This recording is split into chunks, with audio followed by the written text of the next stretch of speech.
C'est le 35e jour de la guerre entre Gaza et Israël. Les forces de l'armée israélienne sont engagées dans de violents combats sur une zone côtière de 3 km située au nord de la bande de Gaza. L'organisation terroriste du Hamas investit beaucoup d'efforts et de combattants pour récupérer cette bande de terre qui relie la bande de Gaza à l'eau. Il semble qu'elle ait une valeur significative pour les opérations en cours de cette organisation terroriste.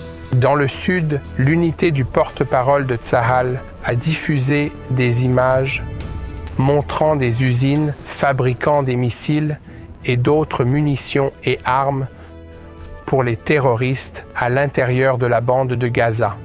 Peu après la diffusion de ces images, les forces de l'armée israélienne ont mené des frappes massives sur ces sites, obligeant les terroristes du Hamas à évacuer les usines et à se réfugier dans des tunnels souterrains et des maisons dans les environs. Des drones spéciaux de Tsahal ont filmé l'évacuation de ces terroristes et ont vu où ils se cachaient, ce qui a permis à d'autres forces de Tsahal, notamment des unités de chars et des véhicules aériens, de mener des attaques réussies contre ces sites du Hamas dans toute la région. L'armée israélienne a pu neutraliser ces usines et les tunnels terroristes dans les environs, causant des dommages considérables au Hamas dans cette zone et s'emparant de cet endroit. Dans une autre zone située entre les villes de Jabalia et de Gaza, les forces de Tsahal ont découvert une position de commandement complexe appartenant à l'organisation terroriste du Hamas, qui abritait plus de 130 terroristes du Hamas.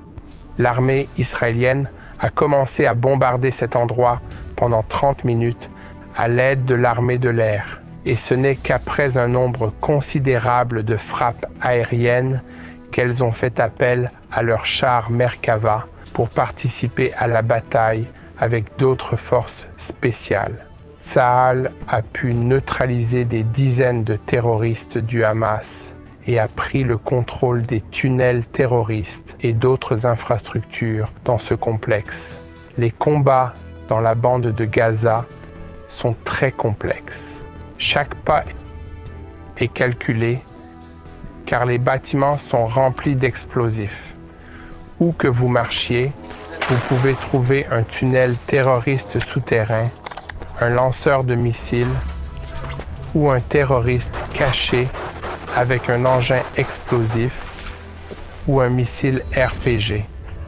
Tsahal gagne du terrain et obtient des résultats incroyables dans la bande de Gaza. Mais il est important de savoir que cette bataille est longue parce que nous avons très peu d'informations sur la localisation et l'état de plus de 240 otages qui sont toujours détenus depuis plus de 35 jours dans des tunnels, dans des trous dans le sol par le Hamas. Ces otages, vous devez le comprendre, sont des bébés, des enfants, des mères et des pères d'enfants, y compris des grands-parents. Je vous invite tous à prier pour la paix à Jérusalem et à soutenir l'armée israélienne dans cette bataille. C'est le 35e jour de la guerre entre Gaza et Israël.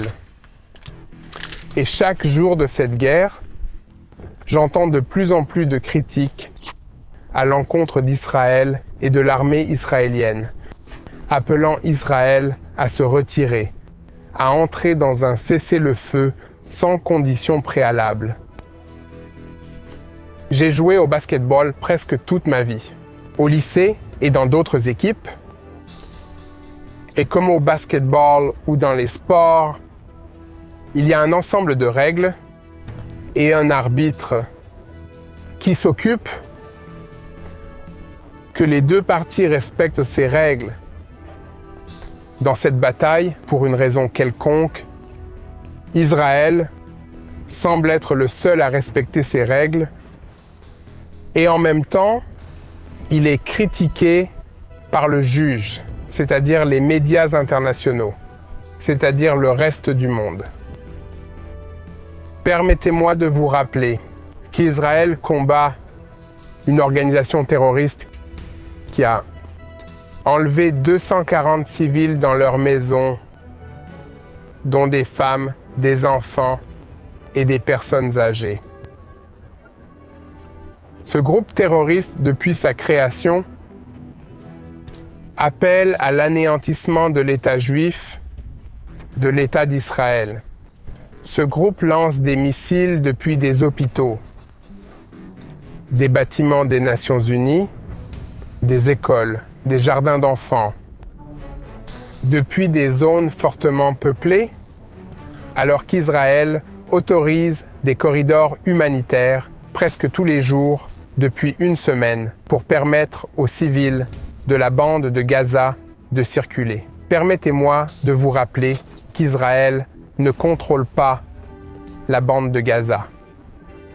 Il permet aux civils de l'ennemi d'évacuer le sud afin de minimiser le nombre de victimes civiles.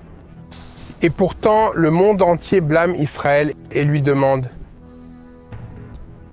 d'arrêter sans libérer ses otages et sans mettre fin à ce groupe terroriste qui appelle à notre destruction.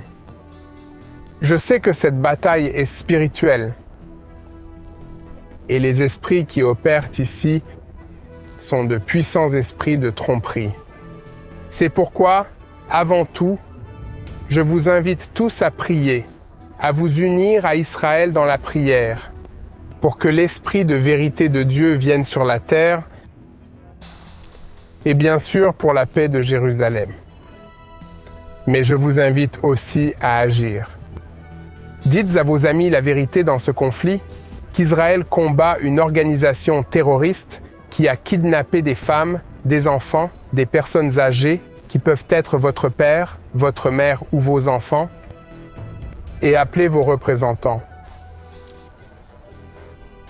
pour leur demander d'agir et de soutenir Israël dans cette guerre. Il s'agit d'une bataille entre le bien et le mal, et si nous ne l'arrêtons pas ici dans la bande de Gaza et en Israël, elle atteindra le reste du monde occidental. Merci et priez pour la paix de Jérusalem. C'est la fin du 35e jour de la guerre entre Gaza et Israël. Aujourd'hui, je voulais vous parler de la résistance israélienne pendant cette période et de l'initiative qu'Israël prend pour permettre à la vie de continuer pendant que nous nous battons sur les lignes de front. Une histoire dont beaucoup de gens ne parlent pas est l'histoire des réfugiés à l'intérieur d'Israël. Israël a évacué toutes les communautés entourant la bande de Gaza dès le début du conflit, il y a plus de 30 jours. Il en a fait de même quelques semaines plus tard à la frontière nord du Liban. Le pays est rempli de réfugiés israéliens. Et le plus beau dans cette histoire, c'est que tout le monde a l'impression de faire partie d'une grande famille.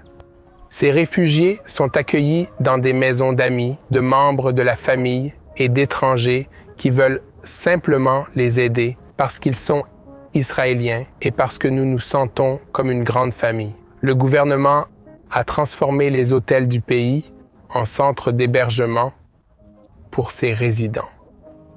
De plus, Israël appelle le public à aider et à devenir des enseignants pour enseigner aux enfants de tous ces réfugiés israéliens qui ont dû évacuer leurs maisons et leurs écoles pour une durée inconnue jusqu'à ce que l'armée israélienne finisse le travail, détruise le Hamas et rétablisse la paix et la protection sur cette terre.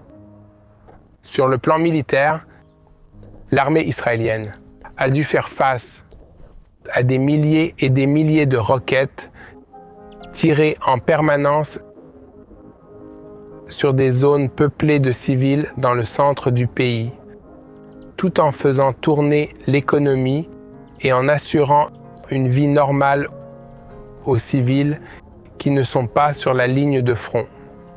Afin de protéger les citoyens israéliens contre les roquettes qui sont constamment tirées vers Israël, l'armée israélienne a mobilisé le plus grand nombre de systèmes de défense anti-roquettes dans tout le pays, de Hardov, qui est la partie nord d'Israël, à Eilat, qui est le point le plus au sud de la terre d'Israël. Ces systèmes de roquettes comprennent le système de défense anti-roquettes Dôme de fer, le David Sling et le Arrow, qui visent les missiles balistiques. Malheureusement, toutes ces roquettes sont nécessaires pour permettre à Israël de survivre sur la terre d'Israël. Je sais que nous avons une armée forte et je sais que nous avons un allié fort, les États-Unis. Sans eux, nous ne serions pas en mesure de recevoir tout ce soutien et toutes ces capacités militaires. L'une des raisons pour lesquelles nous disposons de ces systèmes de défense militaire est que les États-Unis nous apportent une aide militaire et financière pendant ce conflit. Il est important de savoir que 12% des missiles que le Hamas lance vers Israël finissent par exploser à l'intérieur de la bande de Gaza et causent des dommages à leur propre population. Jusqu'à présent, 900 de ces missiles ont été tirés depuis des jardins d'enfants, des hôpitaux et d'autres lieux civils. Je sais que j'ai parlé de l'ingéniosité d'Israël, de ses capacités technologiques et de sa puissance militaire. Mais je vais être honnête avec vous. La seule raison pour laquelle Israël est en vie dans cette région, c'est grâce à Dieu. Le Dieu d'Abraham, d'Isaac et de Jacob protège Israël. Je vous invite tous à prier pour la paix à Jérusalem et à prier pour que Dieu protège le peuple d'Israël.